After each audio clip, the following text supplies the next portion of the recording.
మహత్తైన కార్యములను చేయు దేవుడు. కొరింథీయులకు రాసిన 2వ పత్రిక 2వ అధ్యాయం 14వ వచనం.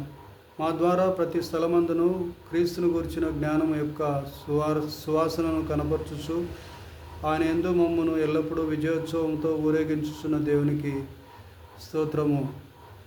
రోమీలకు రాసిన పత్రిక 8వ అధ్యాయం 37వ వచనం. అయినను మనలను ప్రేమించిన వాని ద్వారా మనము వీటన్నిటిలో అత్యధిక విజయం పొందుచున్నాము.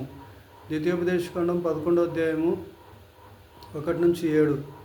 కాబట్టి నీవు నీ దేవుడైన యెహోవాను ప్రేమించి ఆయన విధించిన వాటిని అనుసరించి ఆయన కట్టడలను, విధులను, ఆజ్ఞలను ఎల్లప్పుడూ గైకొనవలెను. నీ దేవుడైన యెహోవా చేసిన శిక్షను, ఆయన మహిమను, ఆయన బాహుబలమును, ఆయన చాపిన చేతిని ఐగుప్తు రాజైన ఫరోకును అతని సమస్త దేశములకును ఆయన చేసిన సూచక క్రియలను, కార్యములను, ఆయన ఐగుప్తు దండునకును దాని గుర్రములకును రథములకును చేసిన దానిని వారు మిమ్మును తరుముచుండగా ఆయన ఎర్ర సముద్ర జలమును వారి మీద ప్రవహింపజేసిన దానిని, నేటి వరకు వారిని నశింపజేసిన రీతిని మీరు ఈ స్థలమునకు వచ్చు వరకు ఎడారిలో ఏలియాబు కుమారులైన దాతాను, అభిరాములకు చేసిన పనిని, భూమి నోరు తెరచి వారిని, వారి ఇండ్లను, గుడారములను, వారి యొద్దనున్న సమస్త జీవరాశులను ఇశ్రాయేలీయులందరి మధ్యను మృంగివేసిన రీతిని చూడకయు ఎరగకయు ఉన్న మీ కుమారులతో నేను మాట్లాడటలేదని నేడు తెలుసుకునడి.